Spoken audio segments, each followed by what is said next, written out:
Bill pay बहस चल रही है, वो क्या सरकार वो तरमीमी बिल पास करा लेगी? हाँ, रिजिजू साहब तो पेश किया बिल, लेकिन इसके लिए जन स्वराज उसका निंदा करती है।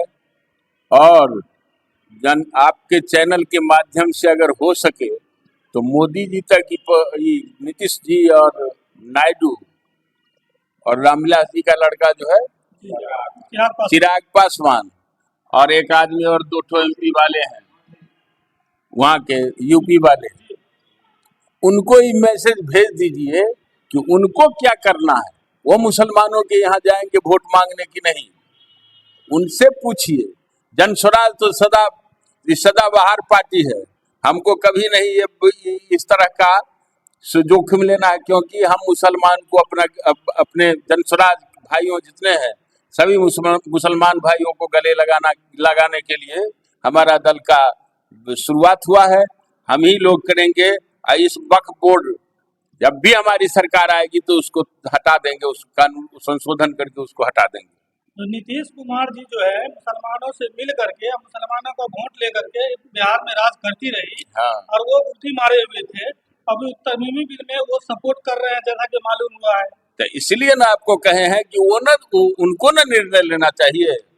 उन लोगों को निर्णय लेकर के सो अपने जनता से, जिस जनता के वोट से वो अभी 20 बरस से ही कुर्सी पर बैठे हुए हैं, उनको न समझना चाहिए।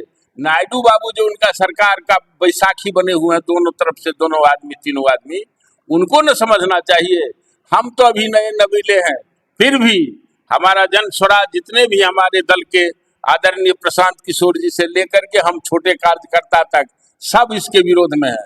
सरकार जो लाया है उस बिल के खिलाफ हम लोग हैं और हम लोग हमेशा खिलाफ रहेंगे।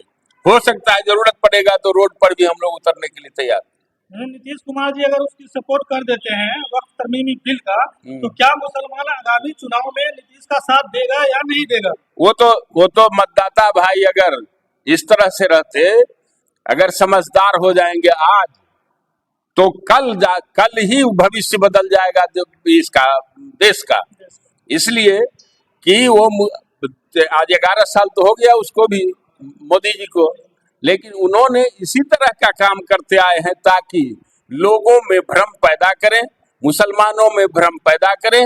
यहाँ आप लालू में बढ़ जाइएगा, वहाँ मुलायम सिंह यादव में बढ़ जाइएगा, कहीं मायावती में बढ़ जाइएगा, कहीं चंद्रबाबू नायडू में बढ़ जाइएगा। तो सारा कर्म आप लोग ही हमारे कहने के मुताबिक जिम्मेदार हैं। अगर आप लोग साथ नहीं दिए रहते तो आज इसकी सरकार ही नहीं होती, आज वक्फ बिल लाने का जरूरत ही नहीं पड़ती। तो मुसलमान को तो कोई विकल्प था ही नहीं, लालू था या नीतीश था या बीजेपी, तो अब वो सारा विकल्प को देख लिया। एक नया विकल्प आया है प्रशांत किशोर। हाँ, क्या अगर मुसलमान प्रशांत किशोर के साथ राष्ट्र जाकर के इलेक्शन में वोट देता है तो क्या प्रशांत किशोर मुसलमानों के साथ खड़े रहेंगे? निश्चित रूप से खड़े रहेंगे। हम कहते हैं कि प्रशांत किशोर ही ऐसा एक चेहरा है बिहार में जो बदलाव चाहती है, इसी के लिए, शिक्षा के लिए, पलायन के लिए।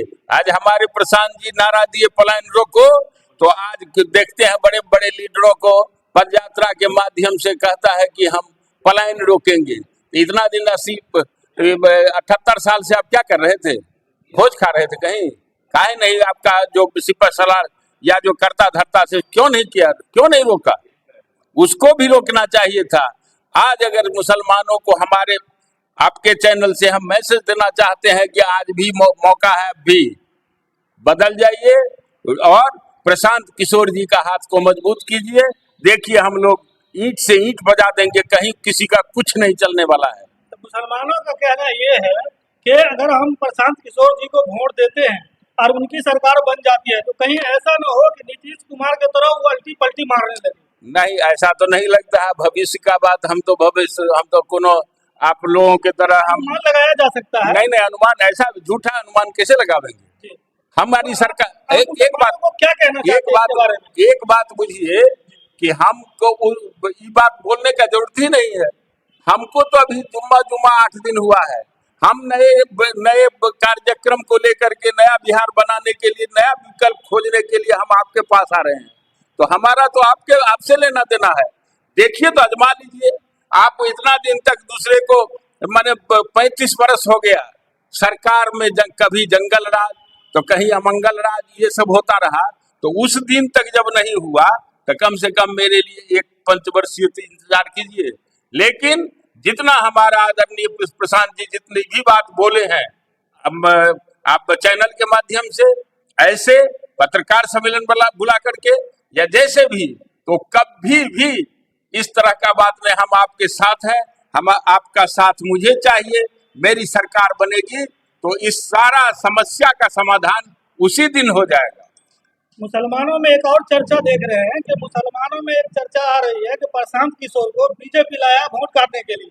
इसके बारे में आपका क्या कहना है? मुसलमानों को क्या कह रहे हैं? अगर मुसलमान इस भ्रम में नहीं रहे। मुसलमानों से अपील करना चाहते हैं कि इस तरह का भ्रम पाल करके नहीं रहिए। बीजेपी को जब जरूरत था तो प्रशांत किशोर जी का उपयोग किया, जेडीयू का जब जरूरत था तो प्रशांत जी का भी यूज किया, ममता बनर्जी को जब जरूरत हुआ तो यूज किया, अभी दक्षिण भारत में यूज किया है। हमारे प्रशांत जी 8 ठो मुख्यमंत्री अभी तक बना चुके हैं। बीजेपी का तो उसमें से कोई नहीं है कोई नहीं, कोई नहीं।